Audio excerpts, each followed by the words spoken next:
Raspoutine, ça n'est pas n'importe qui. Alors, c'est un personnage qui va naître au 19e siècle, très exactement le 21 janvier 1869, et il naît en Sibérie, donc dans une région pas très agréable, c'est de la plaine, vous voyez, de la steppe, il fait pas chaud l'hiver, comme vous en doutez, et ce petit village s'appelle Pokrovskoye. Alors, perspective Nevski qui fait 4 km, c'était une sorte d'immense canal bordé de magnifiques palais, il est ébloui. Il est ébloui, et là il sent qu'il va pouvoir faire quelque chose, il a quelque chose à faire ici. Par contre, il y a quelque chose qui va le surprendre, c'est qu'il remarque que les gens de Saint-Pétersbourg, contrairement aux moscovites, ont l'air tristes parfois, un peu énervés, ils sentent qu'il y a des tensions ça et là. Et effectivement, ça commence à chauffer. Ils sont en train de naître les prémices de la future révolution, celle d'octobre 1917. Les bolcheviks n'existent pas encore, mais ça commence à se former. Et lui, il l'a remarqué, il l'a senti, il l'a vu. Et bon, pour l'instant, il remarque, mais ça s'arrête là. En tout cas, dès qu'il arrive sur place, il va se précipiter au monastère Saint-Alexandre Nevski. Et là, il va rencontrer le père Jean de Kronstadt, qui est un saint prêtre, qui sera canonisé au XXe siècle, et qui se trouve être le directeur de conscience de la tsarine. Et en plein office, le père de Kronstadt va faire signe à Raspoutine de s'approcher jusqu'à lui. Là, il va le bénir, et chose incroyable, il va demander à Raspoutine de le bénir. Quand il arrive dans le grand salon, elle est en train de jouer du piano, elle joue un air de Beethoven.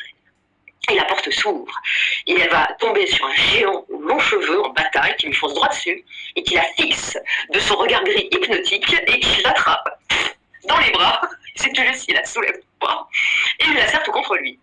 Alors évidemment, quand on fait ça à la tsarine, eh ben non, pas du tout, ça se passe bien, c'est pas considéré comme un crime de lèse-majesté, et l'impératrice va dire, souvent par la suite, que quand elle s'est retrouvée dans les bras de Raspoutine, elle a senti comme une paix incroyable l'envahir. Donc c'était dans la poche.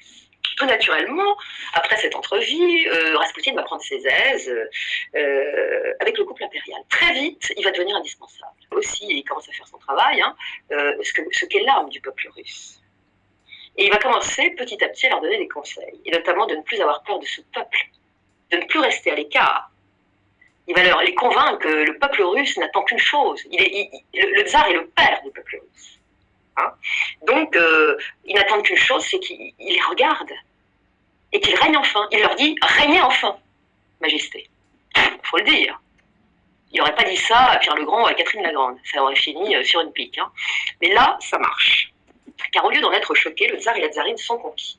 Ils sont persuadés aussi qu'ils ont devant eux l'envoyé providentiel, l'élu de Dieu. Et à partir de ce moment-là, on peut dire que Raspoutine va devenir une sorte de conseiller du couple impérial. Il va les rencontrer de plus en plus chez la grande duchesse, comme je vous l'ai dit. Et il se trouve qu'à ce moment-là, un jour, le petit tsarevitch, Alexei, va être victime d'une hémorragie massive. Donc Raspoutine va être appelé en urgence, il va se rendre au chevet de l'enfant. Et là, le miracle se produit. Il guérit l'enfant. Va se profiler en plus le jour de son couronnement, qui va le marquer profondément et qui va lui faire penser qu'il n'est pas à sa place. Évidemment, le peuple russe, content d'avoir un nouveau tsar, se presse. On est nombreux, des milliers de gens. Mais il va y avoir une bousculade. Résultat des courses, 1389 morts. Et encore plus de blessés. Une catastrophe. Et Nicolas II ne s'en remet pas. Il se sent fautif jusqu'à la fin de ses jours, il se sentira fautif de cette bousculade, alors qu'il n'y est pour rien. Mais en même temps, c'est un mauvais présage. Donc, dans un premier temps, Raspoutine règne en quasi-maître absolu sur le couple impérial. Ceci jusqu'à l'été 1906. Il n'y a pas un problème jusqu'en 1906. Ensuite, ça commence à évoluer. Ça évolue parce qu'en juillet 2006, il y a un personnage qui va arriver sur la scène, qui s'appelle Stolypine. Et c'est le général qui décide ça de lui-même. Le tsar, bon, mais le général, oui. Et on va aller enquêter très loin. On va partir en Sibérie. Le général envoie ses espions en Sibérie et au village. Raspoutine est là. C'est la totale. On parle des débauches sexuelles de Raspoutine, des adeptes, de la secte, enfin la totale. Et ils reviennent avec des renseignements pas possibles. Les rapports sont bien épais. Tout ça pendant que Raspoutine, qui ne se doute de rien, mène la belle vie. Et il se trouve que sa belle vie, c'est de convaincre les belles dames de la haute société de Saint-Pétersbourg et de devenir ses adeptes. En tout cas, c'est au milieu de ce délire spirituel ou sexuel que va naître une société, partie Montiki. Donc une fois l'enquête terminée par le général, sur celui que ces dames nomment toutes l'élu de Dieu, évidemment, le rapport de police atterrit sur le bureau de Stolypine, qui déteste déjà Raspoutine. Donc le pépère se frotte les mains et demande illico un entretien au tsar. Et ça prend des proportions. Et ça prend tellement de proportions que l'archimandrite Théophane, qui est l'équivalent de, je sais pas, peut-être du pape, je sais pas si c'est le truc orthodoxe, je sais pas quelle est la... Bah, il va aller voir l'impératrice et lui dit d'arrêter avec Raspoutine, de l'éloigner définitivement. C'est pas un saint, ce gars. Il s'est trompé. Il l'a vu, il l'a recommandé, il s'est trompé. Il fera des exils multiples, parce que quand il va trop loin, le tsar lui dit, écoutez, retournez donc en Sibérie, le temps de vous faire oublier. Mais enfin bon, le tsar s'entend mieux avec son peuple, et il y a les festivités du tricentenaire de la dynastie des Romanov.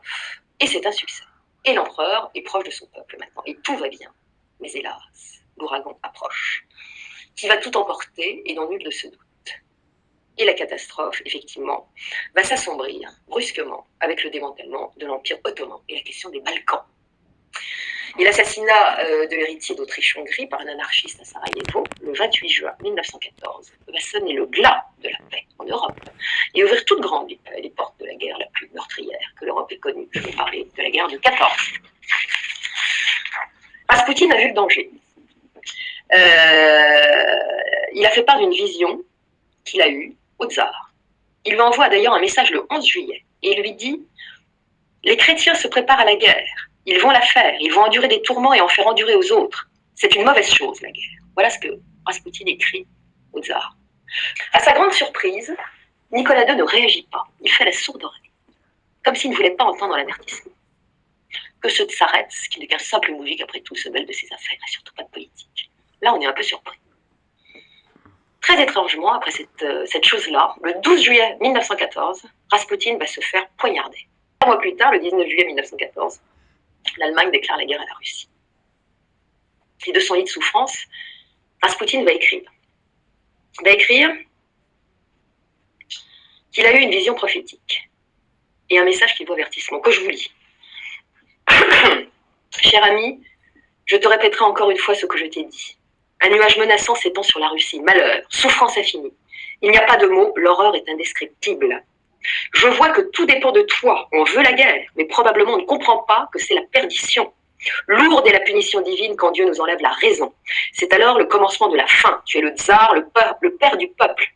Tu ne laisses pas les insensés triompher, se perdre eux-mêmes, ainsi que le peuple. On vaincra l'Allemagne, mais que deviendra la Russie? En vérité, il n'y eut jamais depuis le commencement des siècles une martyre plus grande.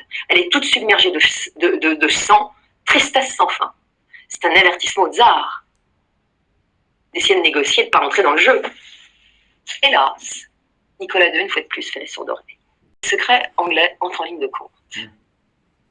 Ils vont commencer à surveiller de très près Raspoutine. Parce que la couronne d'Angleterre veut sauver la Russie. On peut comprendre pourquoi, vu les liens de parenté. Dans ce temps, la guerre de 14 fait des ravages. À l'automne, les 2/3 des troupes russes sont exterminées. On comptabilisera 2 millions de soldats morts à l'automne 1916. Un record inégalé. Le tsar, impuissant, est accablé. Il a le sentiment d'être maudit. En novembre 1916, il décide de quitter Saint-Pétersbourg et de prendre le commandement de ses troupes. Lui-même, il se murmure que c'est désormais la tsarienne qui gouverne avec Raspoutine. Ça recommence. Et elle est allemande. Et qui inflige à la Russie des pertes incroyables, c'est l'Allemagne. Et ça complote dans l'ombre. Souvenez-vous de Marie-Antoinette, l'Autrichienne. Même chose. Et d'ailleurs, elle sera accusée de trahison par Fouquier-Tinville, qui sera un des principaux chefs d'accusation. L'emprise de Raspoutine est à son apogée. Elle lui écrit tous les jours. Télégramme sur télégramme. Il répond avec sévérité, d'ailleurs. Et il a pris de l'ascendant sur le tsar, qui est un peu dépassé par l'événement, parce qu'il a sa guerre sur les bras, lui aussi.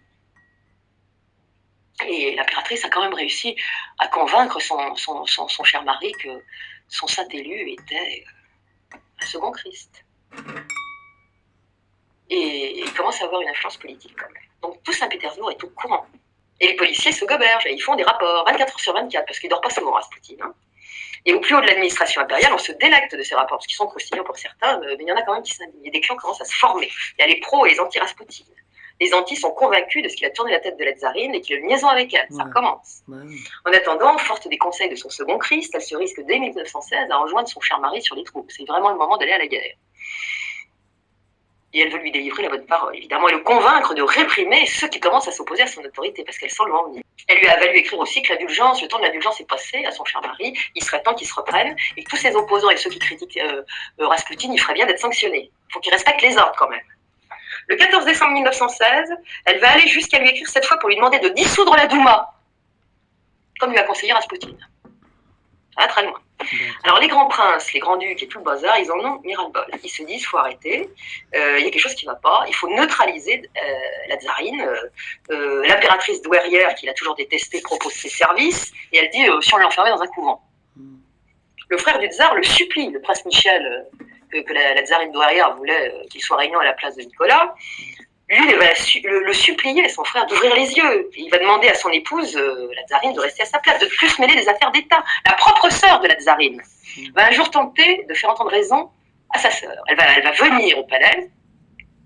Sa sœur va même pas l'écouter, elle va lui dire, apporte celle-là. Il y a un domestique qui va la raccompagner. Elle est sidérée, ulcérée. Elle va courir chez le prince Yusupov pour lui conter comment sa propre sœur l'avait chassée comme une chienne, dira-t-elle. Ulcérée. Personne n'y arrive. Le grand-duc Dimitri est convaincu que le saint Tsarets se drogue le couple impérial. Il va laisser courir cette rumeur, il en est persuadé. Pourquoi? Parce qu'un jour, le prince Yusupov lui avait raconté que quand il servait du thé à Raspoutine, Raspoutine lui avait dit que le thé qu'il servait à l'empereur était un thé tibétain qui faisait descendre la grâce divine sur lui. Donc il en a déduit qu'il y avait un peu de trucs bizarres. Enfin bon, bref. C'est ainsi que le complot de Raspoutine arrive.